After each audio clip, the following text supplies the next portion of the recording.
Primeiro, agradecer ao professor Raul Kutaisi, que é uma liderança da nossa cirurgia nacional e abrilhantando a nossa sessão em homenagem a um grande cientista acadêmico, que é o professor Luiz Venere Decour, né, e que prontamente, logo quando a gente iniciou, o professor Raul Kutaisi, que conheceu muito bem, disse: "Ó, Guanais, eu fico muito contente porque, inclusive, eu fui cirurgião do professor Decour." Agora, a segunda grande referência de todas, que para mim é mais próxima, é que eu seria eternamente grato ao professor Raul Kutaisi, porque ele cuidou do meu irmão mais velho, Nizam, numa situação muito difícil, e posso dizer, claro, como médico, que salvou a vida do meu irmão, que chegou aí num quadro de apendicite aguda supurada, né, nível 3, já quase em sepse, e foi carinhosamente tratado com eficiência, mas não só com eficiência, mas com carinho e o calor da liderança cirúrgica que a gente sente ali, né, na posição de familiar, e que tão bem tratou e cuidou do meu irmão Nizam. Não podia deixar de agradecer mais uma vez, professor Raul, essa sua disponibilidade, que realmente abrilhanta a nossa sessão ao nível do professor Decour, que, como o senhor bem disse, bem conheceu e teve esse privilégio de ter na sua assistência uma pessoa do seu nível. Obrigado, André. Te falei que com os Guanais eu estou junto sempre, né? E que acho que o que vocês estão fazendo é meritório. Quando a gente propôs as organizações sociais para o Mário Covas, na época senador, candidato a governador, ele encampou a ideia. E isso começou com as filantrópicas, e, óbvio, tinha que se expandir além das filantrópicas, mas instituições que procuram fazer saúde de maneira séria, né? Fazer saúde. Há 25 anos, você falava em alguém ganhar dinheiro na saúde, era pecado mortal. Mas hoje, felizmente, entende-se saúde como algo que faz parte do mundo empresarial, mas nunca podendo esquecer que a função principal de todo mundo envolvido no setor é ajudar a melhorar a vida das pessoas, tratar da saúde das pessoas. Eu vou entrar logo no tema, porque ele é um pouco extenso, e eu vou procurar ser bem objetivo, falando da diverticulite aguda, que é uma doença que tem aumentado na sua prevalência de uma forma estupidamente grande. O que a gente tem visto de diverticulite nos últimos 5 anos era impensável comparando com o que a gente atendia há 15, 20 anos atrás, né? E a diverticulite, ela aparece principalmente em sigmoide, menos frequentemente descendente, muito menos ainda em cólon transverso. Apenas no extremo oriente que ela compromete o cólon direito. E estima-se que 10 a 25% dos portadores de moléstia diverticular vão desenvolver algum quadro de diverticulite aguda ao longo do seu tempo. Eu acho que esse número é superestimado, precisaria ser reavaliado. Agora, tem uma série importante mostrando que 8% dos pacientes que têm a primeira crise já têm a crise precisando de cirurgia, né, que é quando tem a primeira manifestação. E um dado interessante é que o risco de cirurgia diminui com a idade do paciente. Isso aqui está errado, chegamos no fim. Alguma coisa está errada.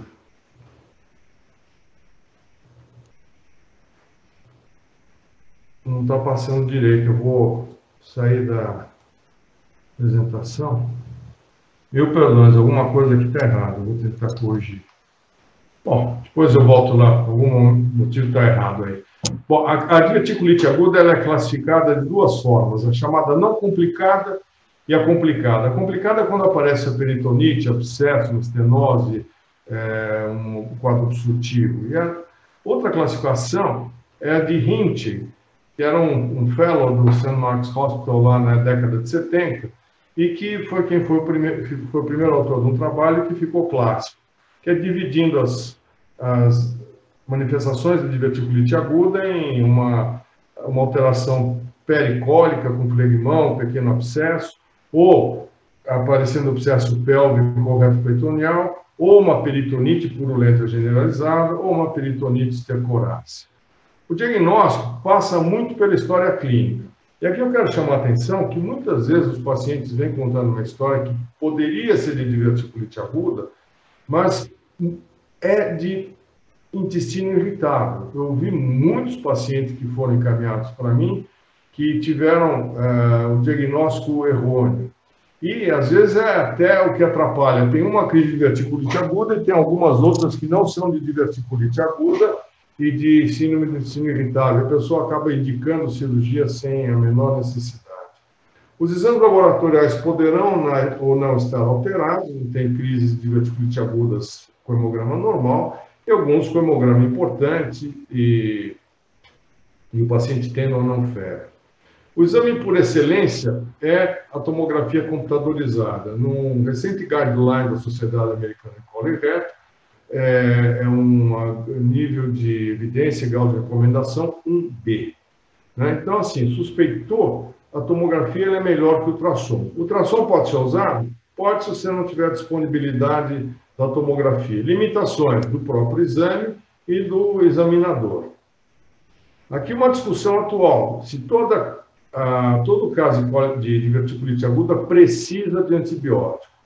Então, vários trabalhos recentes mostraram que quando a HIT 1 1A, quer dizer, aquela fase bem inicial, sem febre, sem hemograma infeccioso, não há necessidade de se dar antibiótico. Não houve nenhum avanço na melhoria da evolução do paciente, do nível de novos acometimentos futuros. Agora, se houver alguma comorbidade, principalmente infecção sistêmica, imunossupressão, aí o paciente deve receber antibiótico. São vários esquemas, o que nós aqui no Brasil usamos mais é ciprofloxacino ou ciprofloxacino com metronidazol. Eu, particularmente, se não é muito violento, eu entro só com ciprofloxacino. Aqui um outro problema, que também existem algumas pessoas que costumam dar uma dieta pobre em fibras no momento inicial da crise. A conduta é justamente o inverso. Encher o paciente de fibras para facilitar a formação de um bolo fecal e isso dá bem-estar para o paciente. Muito melhor que dieta pobre em fibras ou dieta líquida que muitos preconizam. De medicação, antiespasmódico na fase aguda sempre ajuda, tipo um Buscopan da vida, né? E a mesalazina, muita gente tem usado, mas ela não tem valor comprovado em vários ensaios clínicos e meta-análises. Um outro aspecto importante é a internação. Não há necessidade de internar todo mundo. Só se o indivíduo tiver um quadro cético importante ou com uma dor insuportável, que você sabe que não dá para ir para casa que ele vai sofrer. A gente tem visto muita internação meio desnecessária. Às vezes a pessoa pode ser tratada em casa, né, tratada no hospital, no pronto-socorro, no pronto-atendimento inicialmente, passa algumas horas, teve uma importante melhora da dor e ele pode ir para casa. Então, a internação não é um item obrigatório para todos os casos, e tem que escolher bem quem deve ficar no hospital, porque além do custo, tem o desconforto do paciente. Uma outra questão, o paciente teve a primeira crise, está indicada a colonoscopia?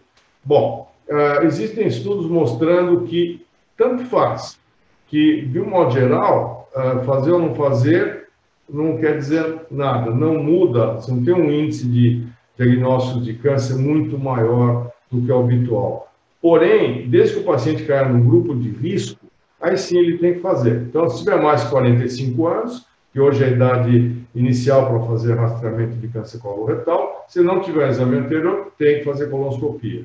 Tem história prévia, pessoal, de adenoma, câncer coloretal, tem que fazer colonoscopia. Tem história familiar de câncer coloretal, tem que fazer colonoscopia.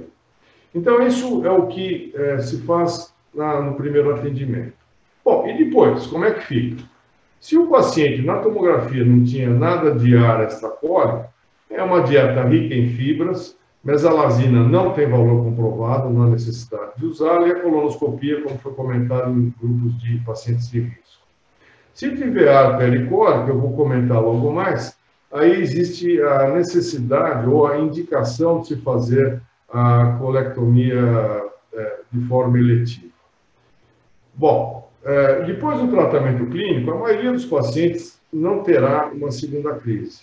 Só cerca de 20% deles acabará tendo um segundo episódio de diverticulite aguda. E esses episódios de repetição podem ainda se repetir na terceira, quarta, quinta vez, e sempre vai sendo mais ou menos 20% do grupo inicial. E eles são muito mais frequentes quando o paciente tem sua primeira crise abaixo dos 50 anos. Né? Bom, tendo em vista essa situação, a gente vai resolver clinicamente a grande maioria dos casos, sobrando a cirurgia para situações muito específicas. E a cirurgia pode ser dividida para pacientes em 3 grupos: aqueles que vão ser operados eletivamente, aqueles que tiveram uma urgência que acabou sendo convertida em eletiva, e aqueles que serão operados mesmo em caráter de urgência. Então, vamos comentar algumas coisas sobre cirurgia eletiva. Primeiro, a via de acesso de eleição é a laparoscópica.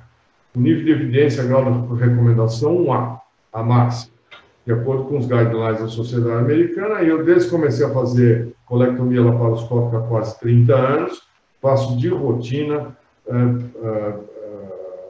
ressecções em diverticulite por via laparoscópica. Existem algumas situações que, na urgência, que você pode considerar a via laparotômica também, principalmente quando o cirurgião não tem a devida experiência com a laparoscopia, ou não tem equipamento, ou quando as condições clínicas do paciente são muito críticas, no quadro de sepse, por exemplo. Ou então, quando tem uma peritonite fecal, que a limpeza por via laparoscópica não vai ser apropriada. Né? E a gente acaba convertendo em função de alguns casos onde o processo inflamatório é muito intenso e há dificuldade de se identificar as melhores estruturas do reto peritônio.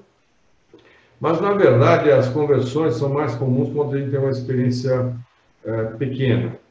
Então, nos meus primeiros 15 casos, eu converti 5. Nos meus primeiros 70 casos, os 30 casos, 40 subsequentes, eu converti 10%. E depois, daí para frente, eu praticamente nunca mais converti.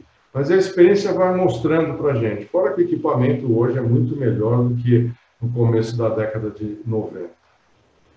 Bom, o tratamento eletivo está indicado pós-primeira crise, em situações que eu vou comentar a seguir, pós múltiplos episódios de repetição, em situações que eu vou comentar a seguir, e quando o tratamento clínico é ineficaz e compromete a qualidade de vida do paciente.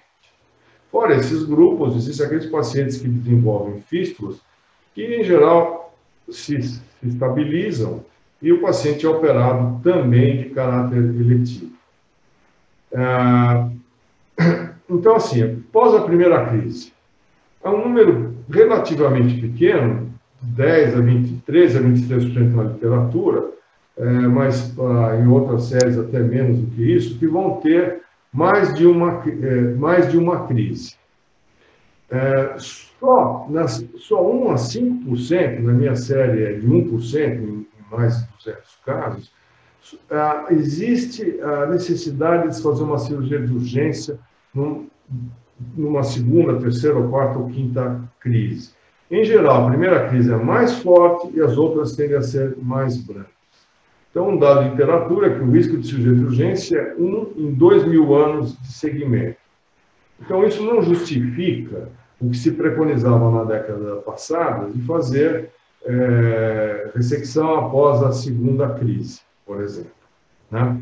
Então, como rotina, não se faz a indicação de cirurgia após uma primeira crise, exceto em algumas situações de risco que devem ser ponderadas. Por exemplo, paciente imunossuprimido, paciente com insuficiência renal crônica, com diabetes difícil de controle, transplantados, enfermidades colágeno, uso contínuo de corticoides, mas sempre discutindo também com o paciente para ver se isso está dentro daquilo que ele prefere, ou se ele às vezes quer correr o risco. mas nesses casos a gente deve aconselhar a cirurgia. Né? Nos múltiplos episódios de repetição, como eu comentei agora há pouco, a maioria dos casos, os eventos subsequentes, as crises subsequentes, são menos importantes do que aquela que é inicial. Né? E a conduta, bom, eu já tive 3, 4, será que eu tenho que indicar cirurgia? Ou melhor, será que o paciente tem que querer a cirurgia? Então agora entra muito a interação do médico, do cirurgião, com o paciente. E alguns pacientes se sentem confortáveis tendo várias crises. Você precisa falar, você vai ter uma outra, com quase toda certeza vai ser uma crise mais boba do que as anteriores. Tem gente que fala assim, eu não aguento mais nenhuma dessas. Eu viajo para um monte de lugar estranho, vou para o meio do mato, na fazenda, eu vou para o Tibete, eu vou não sei o quê. Eu não quero correr risco nenhum, zero. Então aí você vai indicar cirurgia. Então, na verdade, alguns vão querer, mas a maioria não quer. A maioria prefere administrar. Eu, particularmente, tenho incentivado as pessoas, quando o sofrimento não é intenso, e as condições gerais de vida dele assim o permitem, a levar de barriga, não operar. Agora, estimulo sempre também a ir para qualquer canto com seu kit de sobrevivência no bolso, que é um antibiótico, que eu deixo o ciprofloxacino orientado, e um antiespasmódico. E meu telefone também, né, para poder orientá-lo. Isso tem importância, principalmente para aqueles pacientes que vão para lugares onde quem vai atendê-los pode não ter experiência, ou quem vai atendê-los pode ser gente em outros países que vai começar tudo do zero. Então é muito melhor o paciente falar com quem já o conhece. Né? Uma outra situação que dessas todas é talvez a mais importante é a intratabilidade clínica. Tem paciente que você dá fibra, a fibra não previne uma nova crise, mas dá conforto intestinal. Fibra, suplemento de fibra. Mas tem pacientes que, mesmo com isso, continuam sofrendo. Se a gente fosse fazer uma tomografia ou mesmo um enema baritado, a gente poderá, em muitos desses casos, encontrar áreas estenóticas. E, principalmente no enema baritado, dá para ver que existe uma certa dificuldade de extensão da parede. Então, nesses casos, pode-se discutir com o paciente a indicação de cirurgia, em função do seu quadro clínico e reforçado ou não por algum exame de imagem. No fundo, o que vale é a qualidade de vida e essa indicação cirúrgica tem que ser através de uma decisão compartilhada com o paciente. As fístulas, tanto internas quanto externas, elas têm que ser operadas. A mais comum é a colo vesical. Eu tentei pôr vídeo para correr agora, os vídeos não correram. Mas em geral, um procedimento muito simples, separar o cólon da bexiga. Às vezes a perfuração é pontiforme na bexiga, não há necessidade nem de dar pontos. E às vezes não, você tem que dar alguns pontinhos para fechar o local de perfuração, que costuma ser na cúpula da bexiga, que é uma coisa bastante fácil de fazer o fechamento, bastante fácil de fazer por laparoscopia.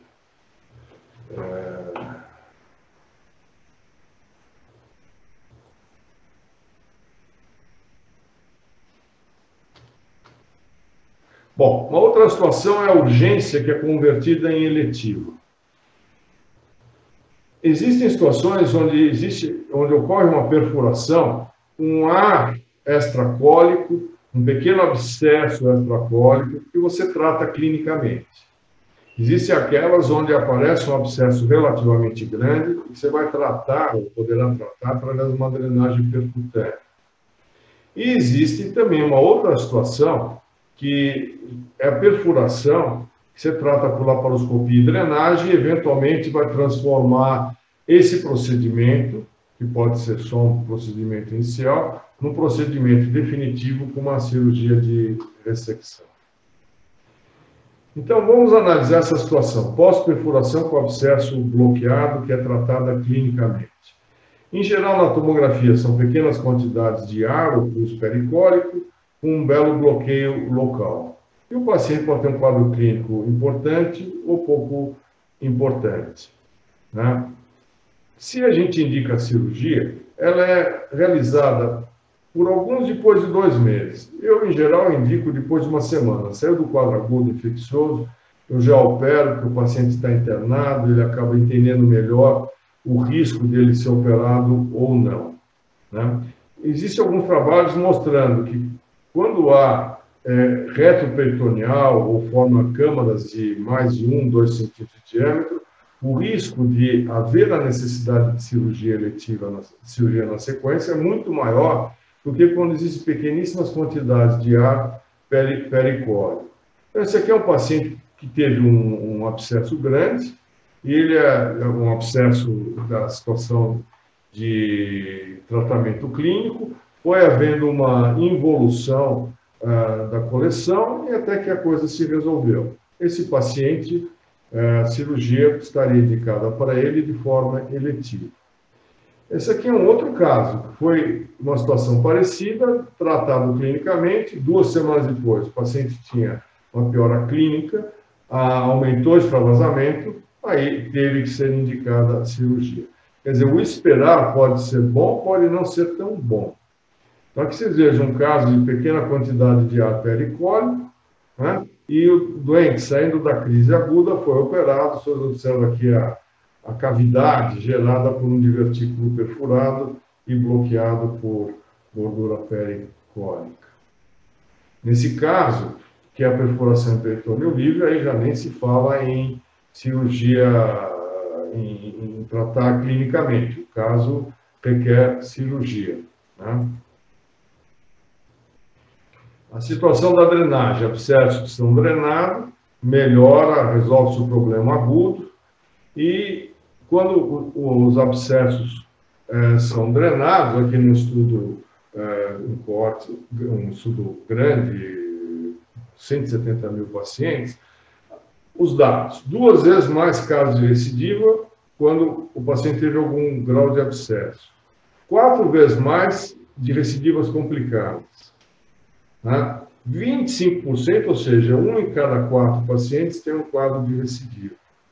Os fatores de maior risco e menor risco já foram comentados, ou seja, esses pacientes têm como rotina a indicação de cirurgia, um nível de evidência, grau de recomendação, 1B, de acordo com a Sociedade Americana com a qual eu compactuo.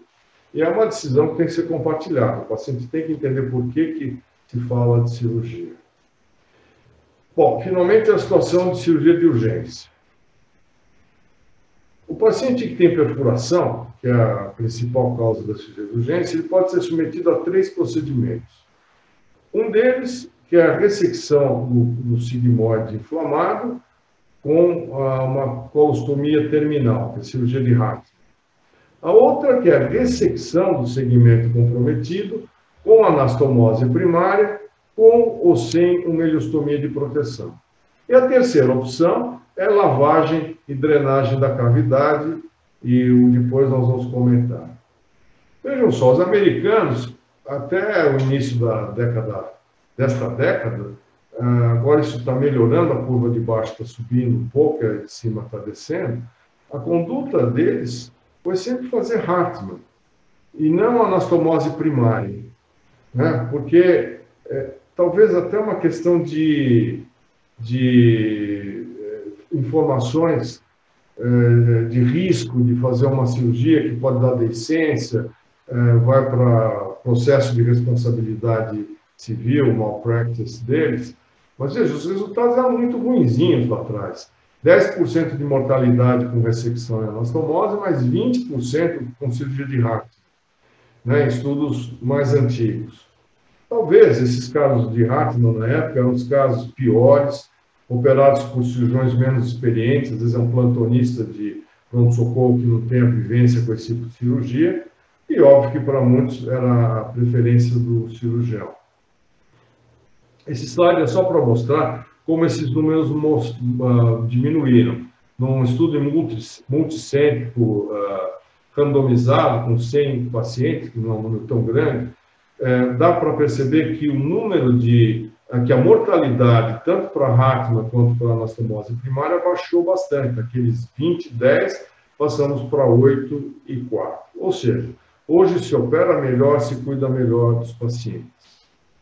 Um dos problemas da cirurgia de Hartmann, em estudos mais recentes, aqui numa meta-análise, pode-se perceber que, primeiro, que os que fazem cirurgia de Hartmann têm uma tendência a conviver com a colostomia ao longo da vida. Cerca de 40% deles acabam não sendo reoperados, não têm o seu trânsito restabelecido, o que é muito ruim. Então, a ressecção com anastomose primária é uma opção melhor em função disso. E também é uma opção melhor em função da mortalidade.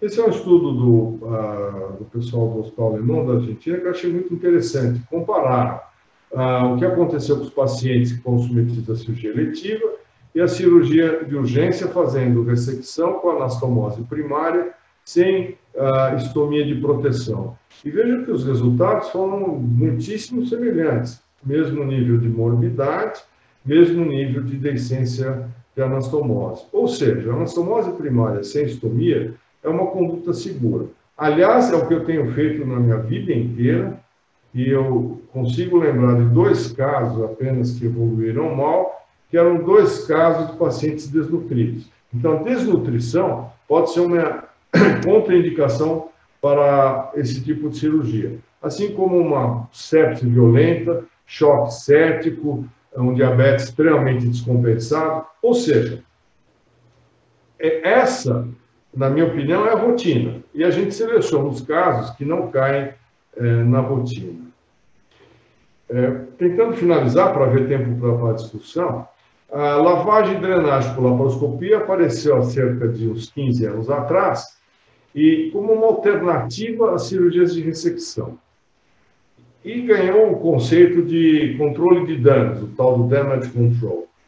O paciente que é submetido à lavagem e drenagem por laparoscopia, e tem gente que não tem acesso à laparoscopia ou usa a laparotomia, a ideia é controlar a sepse abdominal e depois o paciente ser encaminhado para uma cirurgia eletiva de ressecção. Alguns pacientes acabaram, em várias séries, não há tempo de mostrar todas elas, acabaram não sendo operados e evoluíram bem, mas com um tempo de acompanhamento relativamente curto. 2 anos, isso aqui não é suficiente, né? Porque essa doença pode se manifestar mais para frente. Eu já tive um paciente que teve perfuração com coleção pericólica e voltou 15 anos depois para ser reoperado numa crise aguda. Então, observar a evolução é uma alternativa, mas não é a mais recomendada em alguns estudos randomizados que eu vou comentar logo mais, né? E alguns pacientes acham que vai controlar e não controlam. E o paciente vai para a cirurgia de urgência. Então, essa é uma boa alternativa, mas não a melhor alternativa. Numa meta-análise de estudos randomizados, quando se fala em necessidade de reoperações, elas são menos frequentes quando se faz a ressecção primária. Menos estomias quando se faz a lavagem. Por quê? Porque muitos grupos operam fazendo cirurgia de Hartmann. Mas, em termos de mortalidade, elas são equivalentes. Então, para resumir isso, as ressecções, elas têm suas vantagens. Resolvem de vez o problema retirando-se o foco infeccioso. Como rotina, podem ser realizadas por via laparoscópica, né, desde que a pessoa que esteja operando tenha a experiência para isso. A desvantagem vai existir se o paciente tiver uma condição clínica de risco, né? E se ele for submetido a Hartmann, o alto índice de colostomias não revertíveis. Esse tipo de conduta requer um cirurgião capacitado e uma estrutura hospitalar de apoio. Por outro lado, laparoscopia com lavagem e drenagem tem as vantagens. O tal damage control é um procedimento mais simples que a ressecção, o conceito de que menos é mais. Isso eu acho que vale para muitos casos de pronto-socorro. Quem estiver de plantão não é obrigado a fazer a ressecção, mas ele tem que resolver o problema séptico. Então, não há vergonha nenhuma em se fazer somente isso, lavar, drenar, tirar o time de campo, e depois um time mais preparado, ou paciente em uma condição melhor, é reoperado na sequência. né? A laparoscopia com lavagem e drenagem, ela é relacionada com um número menor de colostomias definitivas e pode, num grupo limitado de pacientes, ser o tratamento definitivo. Existe a desvantagem dos casos não resolvidos terem que evoluírem para cirurgias de urgência, que acabam sendo cirurgias maiores em condições nem sempre desejáveis. Existem poucos estudos randomizados e eles, de um modo geral, não recomendam isso como uma primeira opção, desde que haja a possibilidade de se fazer a ressecção, que isso seja bem entendido. A limitação, para isso, é o cirurgião que não precisa estar capacitado para fazer pelo menos lavagem e drenagem, mas que é uma capacitação muito mais simples do que para fazer ressecção. E se for por laparoscopia, tem que ter o material à mão. As minhas considerações finais. Não existe uma alternativa única na diverticulite perfurada. Os estudos ainda são limitados e o cirurgião deve optar pela conduta que alie seus conhecimentos, os riscos do paciente, sua experiência cirúrgica e também sua preferência.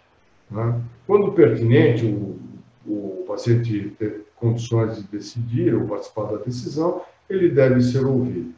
Reforço a minha preferência, ressecção com anastomose primária, na dependência das condições clínicas e nutricionais do paciente. Eu acho que a gente não vai... Eu vou pular os vídeos. Isso aqui são vídeos, por exemplo, no caso de peritonite, com limpeza da cavidade, anastomose primária. Entrou.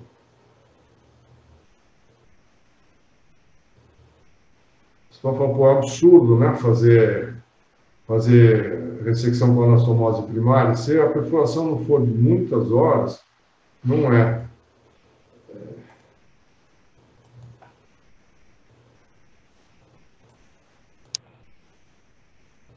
Esse não quer correr.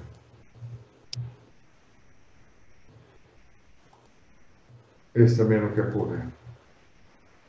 Não faz não. Mas esse aqui era um paciente com abscesso, que tinha uma perfuração em delgado, e aí com uma pequena incisão foi feita uma ressecção econômica do sigmoide perfurado, uma ressecção econômica do delgado, no paciente de 80 e poucos anos, que vinha sendo tratado como se fosse uma infecção urinária. O paciente evoluiu muito bem, teve alta depois de uma semana, 10 dias, tomando os antibióticos. Eu procurei sintetizar o máximo possível, mas dar uma passeada pelas várias condutas que a gente se defronta no dia a dia com pacientes de diverticulite aguda. Óbvio que quem dá plantão e pronto-socorro acaba tendo uma experiência melhor do que quem vê esporadicamente. Os doentes que vêm em consultório para discutir cirurgia eletiva são em número muito menor do que aqueles que a gente atende em caráter de urgência. Eu espero ter dado uma introdução ao problema e estou disponível para perguntas e respostas. Obrigado, André, pela oportunidade.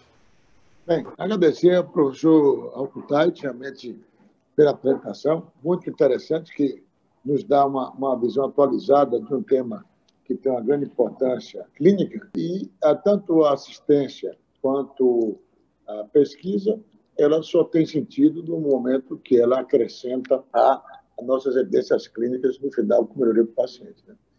E essa apresentação nos enriqueceu muito, e eu quero deixar aberto aí para todos os colegas aí que estão participando, em especial ao Vitor, mas qualquer um que esteja aberto aí. Estou vendo que a Ana também aí está participando, e quem entende no assunto, que possam realmente fazer suas considerações. Doutor André, Vitor falando, inicialmente eu gostaria de parabenizar o doutor Raul pela excelente didática. É um tema realmente muito extenso para trazer para uma apresentação mais curta, realmente é um desafio, né? E realmente, assim, passando pelo tratamento clínico, a diverticulite, né, o tratamento no geral mudou muito, né? Como foi bem apresentado, principalmente do ponto de vista cirúrgico, a questão da indicação de cirurgia eletiva mudou bastante. Hoje era uma coisa compartilhada, né, com o paciente, a gente faz uma avaliação da evolução, da qualidade de vida do paciente, isso é levado em consideração, né, quando a gente vai programar uma cirurgia eletiva. Então, a gente saiu daquele dogma, né? Depois de 2 crises, indicada a cirurgia. Então, isso mudou com o tempo. E a questão de se fazer, de se programar, de se pensar em fazer a anastomose primária, mesmo na diverticulite aguda, também é uma coisa que tem ganhado força. Eu particularmente, também, eu sou partidário aí da opinião do Dr. Raul, né? Eu acho que nos casos que a gente tem condição clínica de fazer a anastomose primária, vale a pena a gente fazer isso, a gente tentar essa conduta. A lavagem e drenagem é uma coisa controversa, né? E que em algumas situações ela cabe, mas a anastomose primária, ela evita a situação de se fazer a cirurgia de Hartmann, né? Que é uma cirurgia, né? Se você fazer um estoma terminal, sepulta o coto retal, a gente sabe que 30% mais ou menos dos pacientes que recebem uma cirurgia de Hartmann não reconstroem o trânsito, né? E isso, muitas vezes, apesar dos trabalhos na literatura mostrarem que a qualidade de vida dos pacientes ela é adequada, a gente sabe que o estoma tem um impacto grande na qualidade de vida do indivíduo, né? Além de representar um custo grande, tem a questão do isolamento social, a pessoa às vezes demora para entender como conviver com aquilo, né? Então, e a gente, assim, quando a gente vai ver os trabalhos que falam de qualidade de vida, geralmente são trabalhos europeus, trabalhos realizados na Escandinávia, onde a população, a cultura é um pouco diferente da cultura do paciente brasileiro, né? Que tem muita preocupação com a estética. Então, o impacto do estômago na qualidade de vida, dependendo da região que a gente está falando, é muito grande. Então, realizar uma anastomose primária, eu também estou de acordo com o Dr. Raul, acho que a gente tem que tentar. Do ponto de vista de tratamento clínico, eu tenho duas perguntas para fazer para o Dr. Raul. Você falou sobre tratamento com antibiótico, que às vezes a gente pode abrir mão ou não, dependendo da situação, mas eu queria saber, na prática, como que você conduz o paciente que você não interna. Então, você oferece antibiótico para esse indivíduo, você deixa quanto tempo de antibiótico, com quanto tempo você reavalia esse paciente, né? Se você faz só uma reavaliação clínica ou se você repete exames de imagem, né? E a última questão relacionada a essa pergunta, né, é a colonoscopia, né? A colonoscopia para esse indivíduo que teve uma crise de diverticulite, que você indica que ele faça, quanto tempo depois você acha que é seguro essa colonoscopia? Ótimas perguntas práticas. Primeiro, em relação a o que eu faço no dia a dia, né? Eu tenho coragem de não dar antibiótico. Eu não dou para alguns pacientes selecionados, porque eu acho que fala assim, só porque teve a crise aguda, rinite um ano, não precisa dar antibiótico. Se o paciente tiver um quadro que apareça febre, hemograma alterado, PCR bem alterado, para mim são indicativos de antibiótico, eu dou mesmo. E é interessante que essa pergunta eu já fizeram para outros em painéis internacionais, e a resposta é sempre a mesma. Olha, eu tendo a dar. Eu sei que tem estudos randomizados, mostrando, mas eu tendo a dar. Então, assim, o que eu tenho feito nos últimos tempos é pacientes que não têm quadro com essas características de infecção mesmo instalado, eu dou antiespasmódico e aguardo fibra e aguardo evolução. Agora, para isso, você precisa também ficar muito em cima, né? De qualquer maneira. E qualquer que seja o doente diverticulite que eu atendo, se ele não ficar internado, porque quando ele vai para a internação, em geral, demora uns 2 dias para a dor passar, aí você acaba dando alta. Tem gente que segura uma semana tratando, o que eu acho absolutamente desnecessário.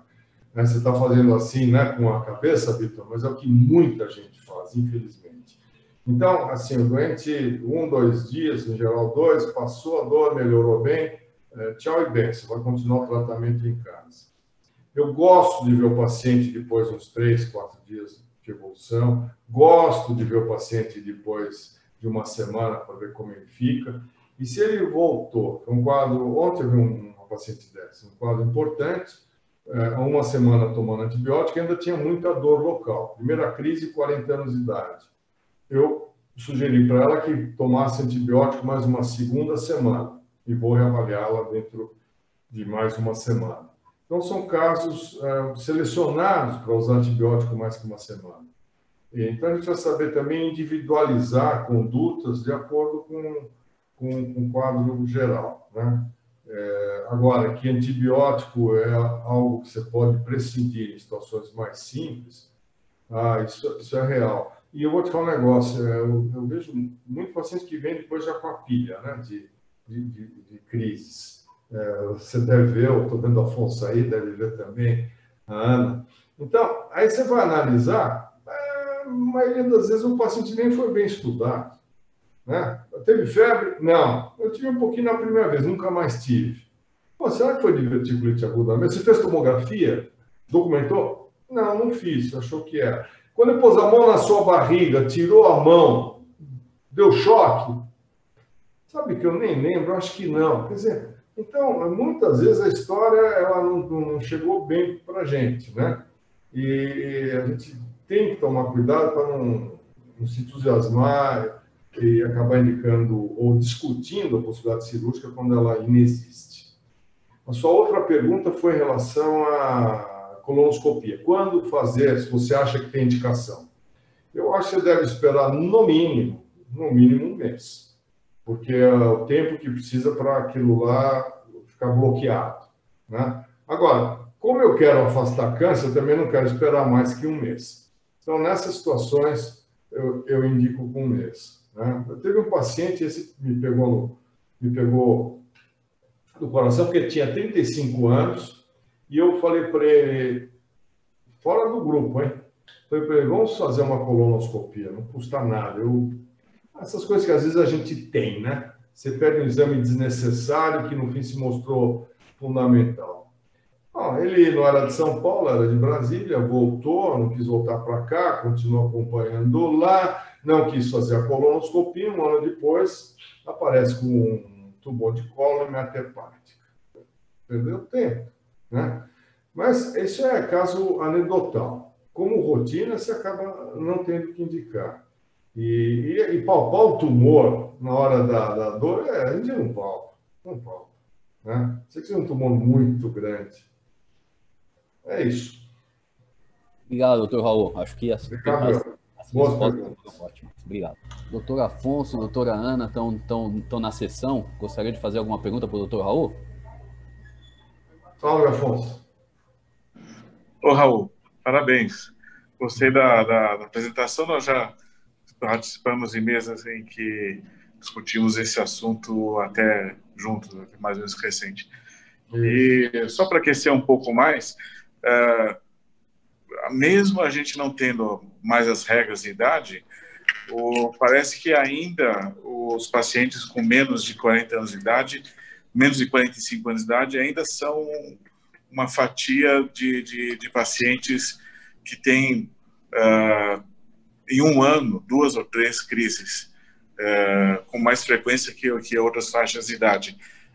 Isso você tem observado também? Essa é uma pergunta.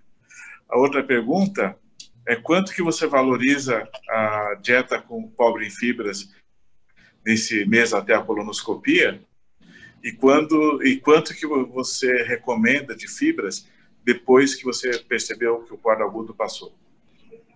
Respondendo primeiro a segunda pergunta, eu recomendo muita fibra desde o começo. Em nenhum momento eu faço dieta pobre em fibras. E é interessante que alguns pacientes que eu vejo já no meio do caminho, que vêm com dieta pobre em fibras, começam a comer fibra, que alívio. Então, eu acho que diverticulite aguda é igual fibra, e não restrição de fibra, né?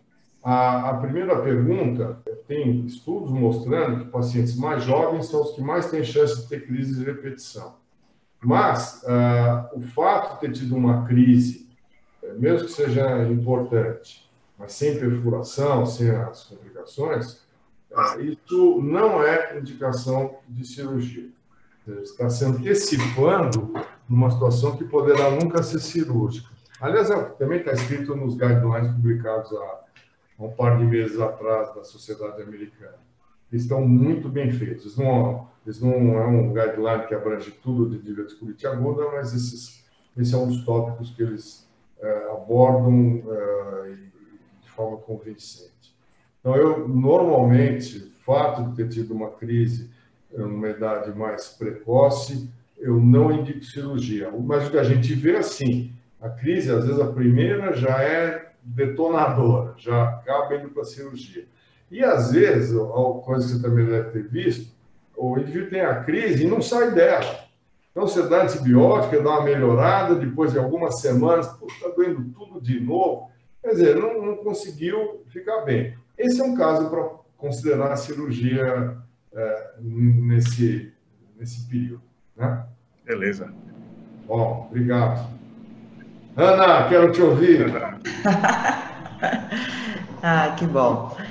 Eu queria só ressaltar, assim, primeiro que a apresentação, como sempre, brilhante, né, Raul? E os slides ficaram ótimos para ficar bem claro para todo mundo. Eu não sei quanto tem de médicos jovens nos assistindo, acho que o pessoal do Instituto Sócrates Dalai sabe melhor. E então eu acho que foi bastante esclarecedor e toda essa metodologia, essa sequência de pensamento em cima da conduta do paciente.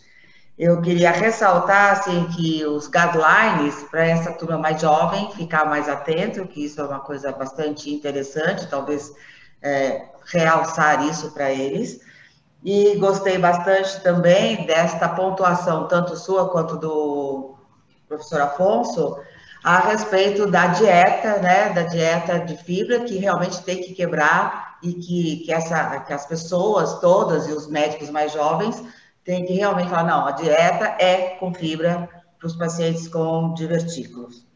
E a terceira coisa que eu queria colocar, que você pontuou bastante, é que no pronto-socorro, às vezes na urgência, os médicos, os cirurgiões ficam bastante em dúvida muitas vezes, falam, não vou conseguir fazer uma cirurgia laparoscópica, vou fazer aberta, não vou fazer aberta, e que isso não tem que ser uma questão de ficar inibido, porque realmente não são todos os centros que têm essa possibilidade, inclusive da videolaparoscopia, apesar de nos quase 30 anos de vídeo no país, e que a conduta nesses casos é o mais importante, então não tem a vídeo, vai fazer aberta mesmo.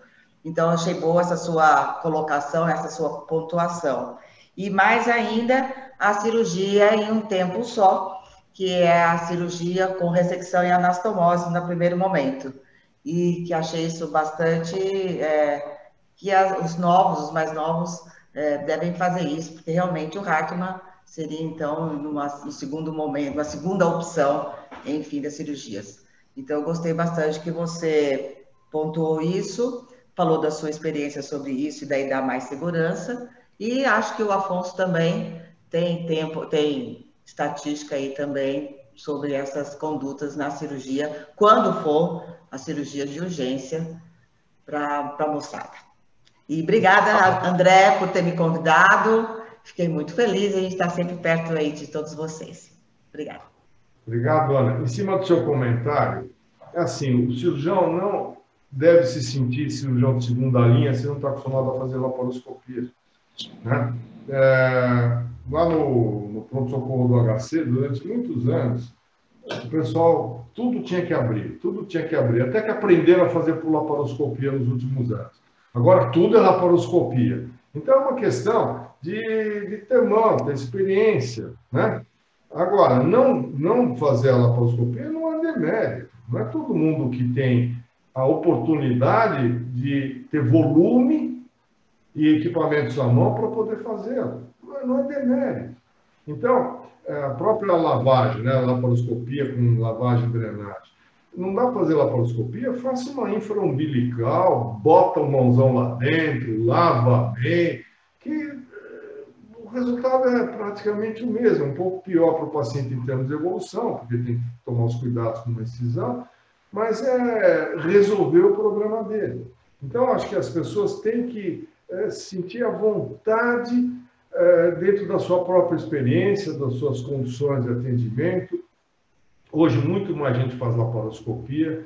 Em 2004, quando eu presidi a Sociedade Brasileira de Colo Próprio, a gente fez uma sessão que eu lembro que eu estava coordenando e perguntei quantos aqui presentes fazem colectomias laparoscópicas. Tinha umas 900 pessoas assistindo menos de 5% levantaram a mão. O ano passado, numa dessas parecidas, mais de 80% levantaram a mão. Ótimo! Quer dizer, o método está se democratizando, né? E ele é um método que é fácil de ser incorporado. E aí eu já farei restrições a cirurgias robóticas. Aproveitar a oportunidade. Porque tem muita gente falando que não, robô isso, robô aquilo, porque eu fiz uma colectomia direita por robô, eu fiz uma cóstea por robô. Outro dia eu recebi no consultório uma paciente que tinha indicado bem umbilical por robô. Quer dizer, é um abuso de tecnologia. É um abuso. Fala, mas eu tenho disponível. E daí? Vai encarecer e você não vai agregar nada para o paciente. Talvez você agregue para você, que se opera sentado, confortável. Para você, talvez seja melhor. Para o paciente, não agrega nada.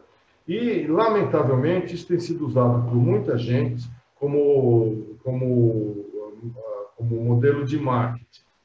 E, principalmente, gente mais nova, que acredita que assim vai mostrar que está atualizado.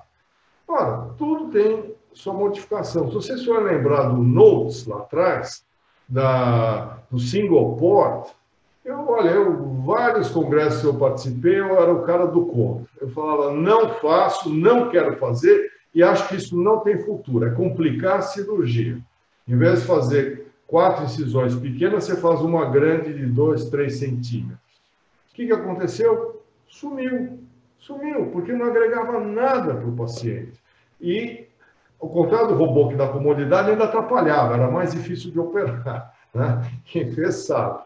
Então, a gente precisa sempre tomar cuidado com os modismos e com essa ânsia de dizer que está na linha de frente. Você está na linha de frente, sabe quando? Quando você tem volume, quando você estuda, quando você tem equipe, aí você está na linha de frente. Quando você está numa estrutura que procura trabalhar com protocolos, aí você está na linha de frente, né? Qualquer que seja a sua idade. Mesmo sendo uma geração um pouco mais para frente, como é a sua, a minha, do Afonso, ainda mais um pouco que vocês, mas isso não quer dizer que a gente vai estar desatualizado, né? Então, precisa tomar muito cuidado, porque senão daqui a pouco vão chegar para o André e falar, eu quero aqui 2, André Gonçalves, quero dois robôs aqui, senão não dá para cuidar bem dos doentes. Mentira, né? Então, se eu quero um robô para operar a próstata, pô, é outra história. Né? Aí, comprovadamente, a cirurgia da próstata ficou democratizada, sem ser por via aberta, através do robô. Agora, vários estudos mostram também que o resultado final, em termos de sobrevida, impotência, incontinência, são mais ou menos equivalentes. Né? Assim como a laparoscópica para a hernia inguinal, os resultados de recidiva são equivalentes. Então, será que ele tem que operar toda a hernia inguinal por laparoscopia? Aí eu, se fosse o André Gonçalves, faria 2 contas. De quanto custa fazer isso para o sistema e também a conta dos custos indiretos. Quanto custa o indivíduo não voltar para o trabalho mais precocemente? Aí você tem a causa da instituição e tem a causa social. E tem que mesclar as duas, não devem ser vistas de forma separada. Raul, só um comentário com relação a isso que você falou da hernia inguinal. Eu estou 100% de acordo com você e costumo apanhar aí dos colegas aí que fazem laparoscopia, apesar da gente ser também adeptos da cirurgia laparoscópica, fazemos cirurgia laparoscópica, mas para a hernia inguinal, eu estou de acordo. Eu acho que, dependendo do caso, você agrega muito pouco e a técnica convencional de se fazer uma hernia inguinal é uma técnica muito tranquila, né? Vamos dizer assim, o paciente opera, ele vai embora no dia seguinte, então, assim, o impacto de você fazer por laparoscopia não é tão, assim, eu não consigo ver tanta vantagem, assim, exceto em alguns casos, né? É que os doentes chegam pedindo, né? Hoje, os doentes chegam pedindo laparoscópio. Se for são dores, não é de hernia inguinal, mas se for bilateral, é um bom pedido, né? Sim. Se o cara tem aquela enorme, se tem uma hernia escrotal, é uma péssima pedida. Então, precisa saber avaliar. Eu sempre uso como exemplo, como ele contou para Deus e o mundo, eu posso contar aqui. O Ernest Fittipaldi operou uma hernia inguinal, não foi comigo, ele operou nos Estados Unidos, Depois de uma semana, eu sei porque ele estava na minha casa, ele corria a praia de ponta a ponta. Uma semana depois de operar, cirurgia aberta, e ainda botou plug, que a gente não usa mais. Então, você sabe, isso tudo a gente precisa ponderar. Hoje, quem está na posição do André, o que é o melhor que você pode oferecer para o paciente com o menor custo? Não é abaixar custo e, com isso, abaixar também o nominador, que é o resultado clínico. Você pode, às vezes, até ter que aumentar muito para os custos para poder ter melhores resultados clínicos. Mas tem que ponderar, você não pode desperdiçar recursos. Recursos estão faltando. Eu vou contar só para terminar, né, que eu estou meio em cima da hora, uma historinha do Adib Jatene, que ele me contou uma vez, nós estávamos voltando numa reunião lá em Brasília, ele me contou a seguinte história, que o Adib Jatene do Chile, na época do Allende, estava... Essa você vai gostar, André. O Adib Jatene, na época do Allende, foi chamado pela ministra da Saúde para colocar um marca-passo. Aí ele falou, mas ministra, não posso. A sua determinação é que não se coloca mais marca-passo. Todo o dinheiro, e era caro para burro na época, todo esse dinheiro tem que ser gasto em atenção básica de saúde. Então, por sua determinação, não posso colocar o marca-passo. Ela respondeu, pero, doutor, es mi madre. Então, é o conflito do coletivo com o individual. Que, aliás, nós estamos vivendo agora numa discussão absolutamente esdrúxula quanto à vacinação obrigatória ou não, né? Então, a gente tem que pensar no coletivo sempre, sem falar dane-se o individual, mas tem momentos que você fica em conflito, né? Você vê aquelas duas crianças que precisaram de medicamentos que custaram para cada uma delas vários milhões. Será que a gente... Qual o critério? Se você tiver que decidir como médico, eu vou dar. Se você decidir como juiz, ele vai dar. Se você decidir como gestor dos recursos, você vai pôr um ponto de interrogação. Então, todas essas coisas têm que estar sempre numa boa equação para que elas possam, e já pré-determinadas, para que você não gere conflitos de ânima, né? De estarem fazendo mal ou estarem fazendo um bem para o individual ou para o coletivo. Chega, já falei muito, André, já falei muito.